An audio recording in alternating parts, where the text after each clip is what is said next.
তো আজ সকাল সকাল কিন্তু আমি বসে পড়েছিলাম সবজি কাটার জন্য। তোমরা তো নিশ্চয়ই ইউটিউবের থাম্বনেলটা দেখে বুঝতেই পেরে গেছো যে আজকে একটা কোনো বিশেষ দিন আছে। তবে এটা ক্যালেন্ডারে কিন্তু তোমরা কোথাও খুঁজে পাবে না। যেহেতু এই দিনটা খুবই বিশেষ একটা দিন, তাই এই দিন কিন্তু খেতে হয় 5 রকমের অথবা 7 রকমের কোনো শাক। তাই মা 5 রকমের শাক কিন্তু বাগান থেকে তুলেও এনেছে। আর কিছু কিছু শাক যেহেতু পাওয়া যাচ্ছিল না, তাই কিন্তু আমরা এখান থেকে কিনেও নিয়েছিলাম। আসলে আমরা যেহেতু গ্রামে থাকি, তাই আমরা এই শুভ অশুভ ব্যাপারটা কিন্তু অনেকেই মানি। তাই আমাদের কৃষিকাজের যেহেতু শুরুটা হয় ধান চাষ দিয়েই, তাই কিন্তু এই ধান বোনার একটা বিশেষ দিনও কিন্তু আমরা পঞ্জিকা থেকে বের করে নিয়েছি। দেখো, প্রথমত ওই সোম, শুক্র আর এই বুধ, এই 3টা বারের মধ্যে যে কোনো একটা বার শুভ বলে মানা হয়। কিন্তু যেহেতু এখন গ্রীষ্মকালের প্রায় শেষের মুখে আমরা চলে এসেছি আর বর্ষা হতে আর বেশি দিন নেই, তাই কিন্তু আজই আমাদের এখানে ধান বোনার যে নিয়মটা রয়েছে সেটা কিন্তু আজ পালন করা হবে। বাড়ির যিনি কর্তা, তিনি কিন্তু সামান্য কিছু পরিমাণ ধান নিয়ে জমিতে কোদাল দিয়ে সেটা খুঁড়ে ভালোভাবে বুনে আজ বাড়িতে চলে আসবে। তারপর যখন সিজন আসবে তখন ধান বোনা হবে। কিন্তু এই যান্ত্রিক যুগে আমরা অনেকটাই এগিয়ে গিয়েছি, কিন্তু এই ঠাকুমা বা মা কাকিমা এদের থেকে এই ছোটোখাটো নিয়মগুলো দেখে আমাদের কিন্তু বেশ ভালো লাগে। আর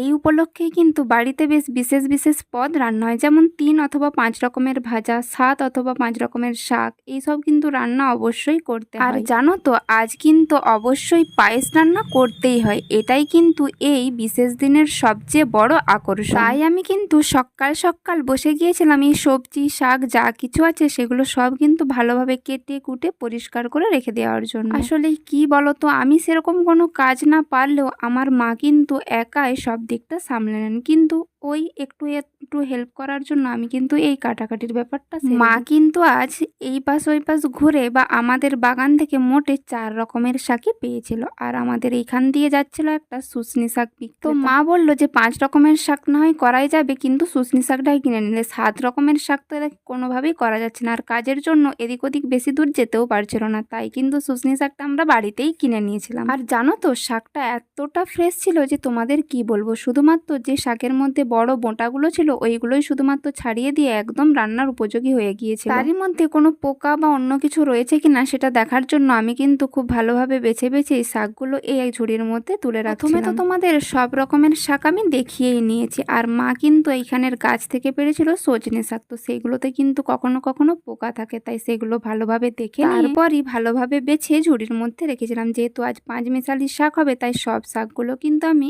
একটা ঝুড়ির মধ্যেই রাখছিলাম। দেখেছো কখন থেকে শুধু 5 রকমের শাক আর 5 রকমের শাকই বলছি, শাকের মধ্যে কি কি ছিল সেটাই তোমাদেরকে একবারও বলা হয়নি। শুশনি শাক আর এই সজনে শাকটা তো তোমরা দেখলে, এর সাথে ছিল নোটে শাক আর ঢলা শাক আর কিছু ওই খেটা শাক যেগুলোকে বলে। অনেকেই কিন্তু খেটা শাক আর পাট শাক গুলিয়ে ফেলেন, কিন্তু এই দুটো কোনোভাবেই কিন্তু একই রকম শাক নয়। পাট শাক কিন্তু পাট গাছ থেকে হয়, পাট গাছে যেগুলো পাতা বলে, আর খেটা শাক একটা এক ধরনের শাক, এটা কিন্তু কোনোভাবেই পাট শাক নয়। যেহেতু অনেক কটা সবজি আর শাক রয়েছে, তাই কিন্তু আমি খুব তাড়াহুড়োর মাধ্যমে এগুলো বেছে নেওয়ার চেষ্টা করছিলাম। তারই মধ্যে আমাকে খেয়াল রাখতে হচ্ছিল কোনোভাবে পোকা টোকা যাতে না শাকের সাথে দিয়ে ফেলি। আসলে গ্রামের দিকে যেটুকু শাকসবজির চাষ হয় বেশিরভাগটা নিজেদের খাওয়ার জন্যই হয়, তাই খুব বেশি কীটনাশক বা কোনো রকম সার বিষ এখানে কিন্তু দেওয়া হয় না। ফলে পোকারা তো অনায়াসে এখানে বাসা বাঁধতে শুরু করে দেয়, তাই একটু অসুবিধে হয়ে পড়ে। তবে যাই হোক, কিন্তু বাজার থেকে কেনা সবজি আর বাড়িতে নিজেদের লাগানো সবজি, সেটার মধ্যে কিন্তু আকাশ পাতাল পার্থক্য আছে আর থাকবে। আমাদের গ্রামের লোকেরা একটা কথাই ভাবে যে অল্প খাবো, কিন্তু সেটা যেন একদম পিওর হয়। কোনোভাবে রাসায়নিক বা কীটনাশক সার দেওয়া জিনিস যত খাওয়া হবে শরীরে অসুবিধা কিন্তু ততই বাড়তে থাকবে। যদিও গ্রাম বলেই এটা সম্ভব, যারা শহরে থাকে তাদের পক্ষে এতটা মেনটেন করা নিশ্চয়ই কঠিন হয়ে পড়ে। তবে অনেকেই জানি ছাদ বাগানে টুকটাক শাকসবজি লাগিয়ে থাকে, কিন্তু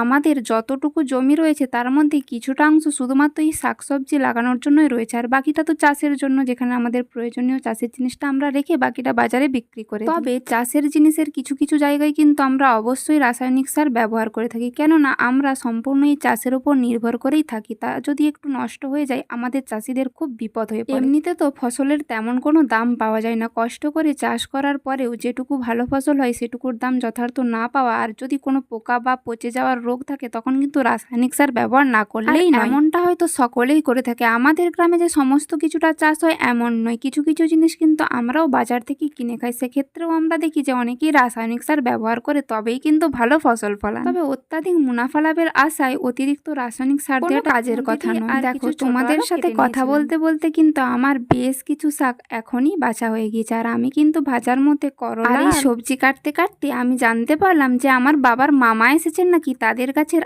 আম নিয়ে। তো সেগুলো দেখার জন্য আমি সবজি কাটা ছেড়ে সেখানেই দৌড় দিয়েছিলাম। আসলে আম জিনিসটা এমন, দেখলে একদম লোভ সামলে রাখা যায় না। তোমরা তো আমার আগের একটা ভিডিওতে দেখেইছিলে যে আমাদের কাছে ছোট্ট ছোট্ট কত আম এসেছিল, আর সেগুলো কিন্তু মাটিতে ঝরেও পড়ে গিয়েছিল, কিন্তু দু একটা রয়ে গিয়েছিল। ভেবেছিলাম যে পরে হয়তো এগুলো বড় হয়ে পাকলে আমরা নিশ্চয়ই এখান থেকে পেড়ে খেতে পারবো, কিন্তু কয়েকজন ছেলে মেয়ে সেখান থেকে নাকি আগেই সব আম পেড়ে নিয়েছে। আর যে কটা আম তারা এখনো রেখে গিয়েছিল আমাদের জন্য, সেগুলো আমার মা গিয়ে পেড়ে এনে একদম আমাদের জন্য আচার বানিয়ে দিয়েছে। তাই সেই অর্থে আমাদের কিন্তু পাকা আম তেমন একটা খাওয়া হয়নি। তাই যখনই শুনলাম যে দাদু আমাদের জন্য আম নিয়ে এসেছে, তাই আমি কিন্তু সবার আগে এইসব কাজ ফেলে চলে গিয়েছিলাম আমগুলো তাদের নিজেদের কাছে। তাদের কাছে এত আম হয়েছে যে খাবার কেউ নেই, তাই আমরাই ভাবলাম এটা আগে জানলে আমরা তো তাদের বাড়িতে গিয়ে ইচ্ছে মতো আম খেতাম আর ব্যাগ ভরে ভরে আম নিয়ে আসতাম। আর বেশি না দেরি করে চলে গিয়েছিলাম এই আমগুলো নিয়ে আসার জন্য। দেখো এক ঝুড়ি আম, আর সব আমগুলোই কিন্তু খুবই পেকে গিয়েছে, একদম তলতলে পাকা যেটাকে বলে। ভালোভাবে লক্ষ্য করলাম কিছু কিছু আমে কেমন একটা কালো কালো দাগ হয়ে গিয়েছে। পরে জানতে পারলাম এই আমগুলোর ভেতরে নাকি খুব একটা সাদা সাদা পোকার উপদ্রব বেড়েছে। তো এখন নাকি সব জায়গায় বা সবার গাছেই নাকি এত আমে পোকা হয়েছে যে খাওয়ার উপায় নেই। তো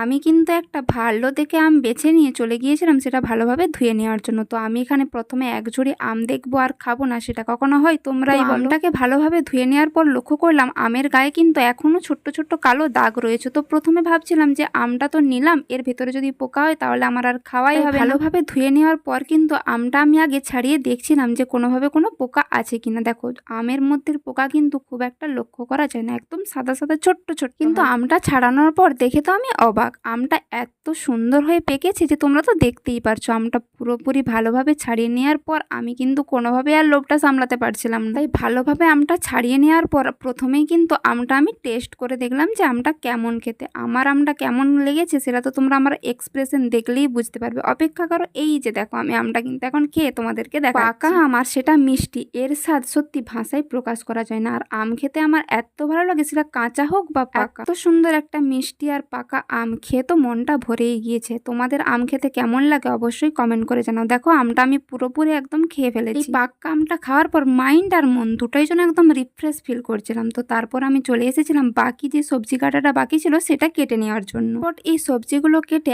আমি চলে গিয়েছিলাম আমার কাকুদের বাড়িতে। দেখো তোমাদের তো আমি আগের ভিডিওতে দেখিয়েছিলাম যে আমার কাকু রসগোল্লা মিষ্টি বানাচ্ছে। ছানার পাকটা খারাপ হওয়ার জন্য সেভাবে কিন্তু মিষ্টিটা হয়নি। আর আজকে যেহেতু আমাদের এখানের বিশেষ দিন ধান বোনার একটা নিয়ম আছে, তাই কিন্তু পায়েসের সাথে সাথে কাকু ভাবলো একটু মিষ্টিও বানানো যায়। ভাবলাম সেটাই তোমাদের সাথে শেয়ার করি, কিন্তু কি বলো তো পুরো প্রসেসটা কিন্তু তোমাদের সাথে আমি আজ শেয়ার করতে পারলাম না। তো আমার এই ভিডিওটা তোমাদের আজ কেমন লেগেছে অবশ্যই কমেন্ট করে জানিও। আর এই মিষ্টি বানানোর প্রসেসটা তোমরা যদি জানতে চাও অবশ্যই কমেন্ট করো, আমি নিশ্চয়ই তোমাদের সাথে একদিন শেয়ার করব। আর তোমরা এভাবেই আমাকে সাপোর্ট করতে থাকো, তোমাদের ভালোবাসায় আমি একদিন নিশ্চয়ই কোনো ভালো জায়গায় পৌঁছে যেতে পারবো। আমার আগের ভিডিওগুলোতে তোমাদের এত ভালোবাসা দেওয়ার জন্য অসংখ্য অসংখ্য ধন্যবাদ। তোমাদের এই ছোট্ট ছোট্ট ভালোবাসাগুলো আমার কাছে এক একটা অনুপ্রেরণা। এভাবেই আমার পাশে থেকে আমাকে ভালোবাসতে থাকো। তোমাদের ভালোবাসা পেয়ে আমি নিজেকে ধন্য মনে করি। আর আমার ভিডিওটা তোমাদের কেমন লেগেছে অবশ্যই কমেন্ট করে জানিও। আমার ভিডিও ভালো লাগলে লাইক কমেন্ট শেয়ার ও সাবস্ক্রাইব করতে একদম ভুলো না। আজ এটুকুই, দেখা হচ্ছে অন্য কোনো ভিডিওতে। ততক্ষণের জন্য সবাইকে টাটা।